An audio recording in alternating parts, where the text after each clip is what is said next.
You can test whether your card is Legic Prime card, can read it. The Proxmark software does several other card types, HID, MIFARE Classic, and so on. And you can buy Proxmarks at this Congress. I'm not sure if you've noticed, in the basement, in the Hack Center, there is somebody selling these, also to us. You find him by looking for the green laser. If you don't find the green laser, he sits right in front of the NOC help desk in the Hack Center. Mm-hmm. Yeah, this is a highly recommended tool for RFID research. It has been used to break pretty much any proprietary card on the market. The MIFARE Classic, still the most popular wireless smart card in the world. The high-tech car immobilizers, so it can possibly be used to steal cars. It's also cracking all the low-frequency cards, HID and so forth, and it's available here. So take this away in addition to all the info we give you if you want to get into RFID and perhaps crack the next card if you find one that's not yet cracked. Yeah. So one note on one of the cards on this list. Prominently, we have never publicly hacked HID, which is very, very popular in America, probably as popular as Legic is in Europe for access control into buildings. The reason we haven't cracked it is because we thought there wasn't anything to crack, and people knew that. There isn't anything to crack, but people seem to not know that. So now, for the record, finally, do not use HID procs if you try to use a secure card. Do not migrate away from MIFARE Classic or Legic Prime into HID procs, as some people have done. Happy to demo that too, just so we finally have it on video from the CCC for once, so people understand that we're not avoiding this technology in research because it's good. We're avoiding it because it's no challenge. Yeah, we have an. Does anybody have an HID on you, so we don't use our card? Anybody? And also, does anybody have a Legic card? So later on, we're going to demonstrate Legic. So if anybody's brave enough to have his Legic card copied live on screen, he can queue up.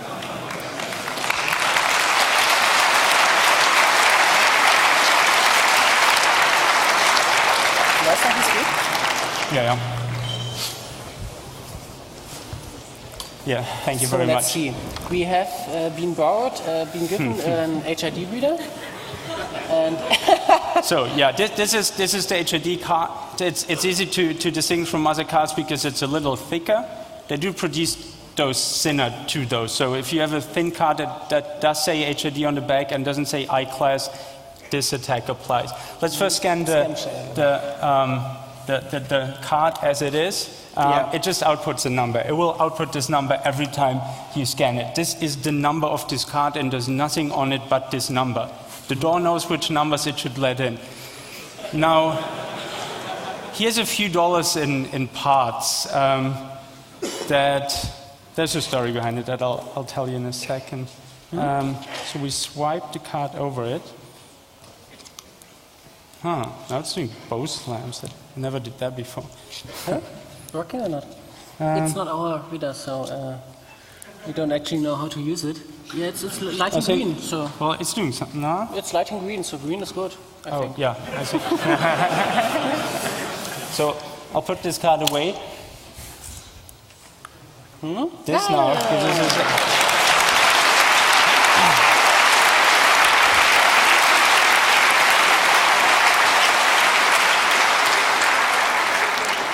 This was built by Chris Paget. Thanks a lot for making this available to us.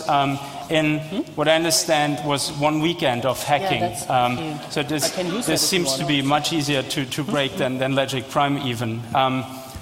The most expensive part of this card,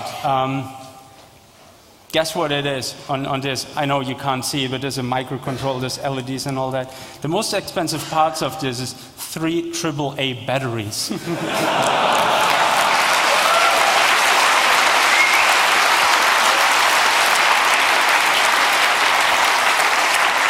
Now, Now this gets better. Back when Chris wanted to present this at Black Hat to inform about how insecure this very widespread technology is, he got sued by HID, and he wasn't allowed to finish his talk. He was sued because of patent litigation. Patent on some modulation scheme. But then in the press conference, somebody from HID came and they said it's easy to protect yourself using a shield like this. And this is not the exact shield that he used, but the very same model. We got this and we tried it out. You still get the reader connected? So I'll put this card into that by HID proposed. Okay. Reader connected. And it's 125 kilohertz, so not even a shield protects it.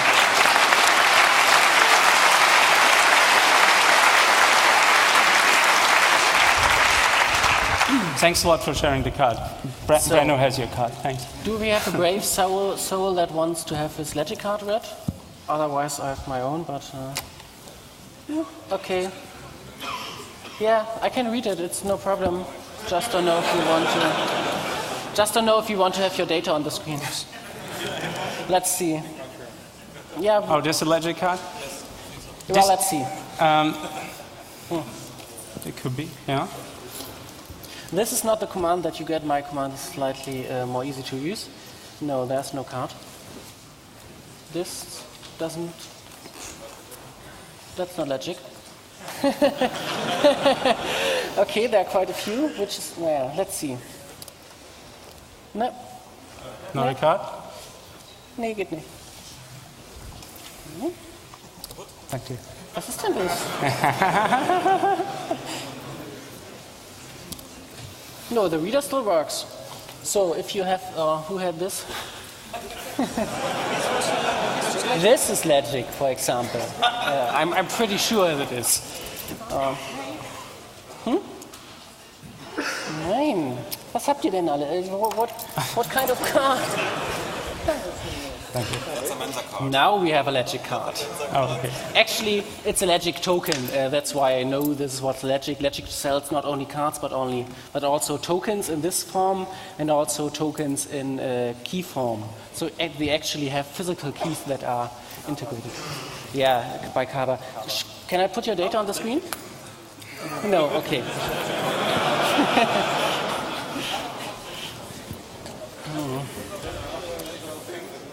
Meh. Okay. What kind of cards do you have here? Yeah, this one will work. That's that one too. This is the Mensa card of in Munich. Yes. I already looked at that before. So, can I put your data on the screen, or whoever card this was? I don't think that there's something private on it, or? No, you'll see the card number that's printed on the card. What? The card number that's printed on the card and the balance, I think. Yes.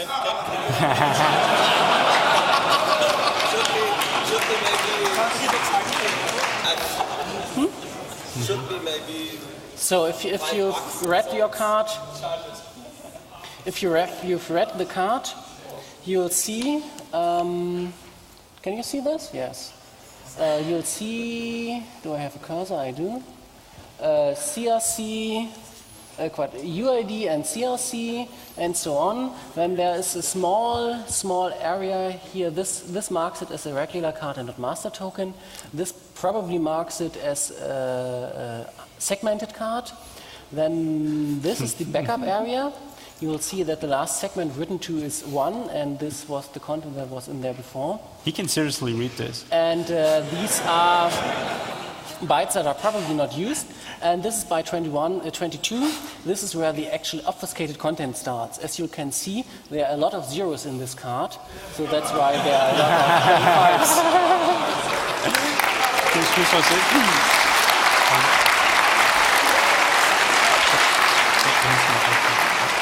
Okay, the rest of the card isn't being written to, and I also have a small segment parser that will print out what you've seen before in a more human-readable form.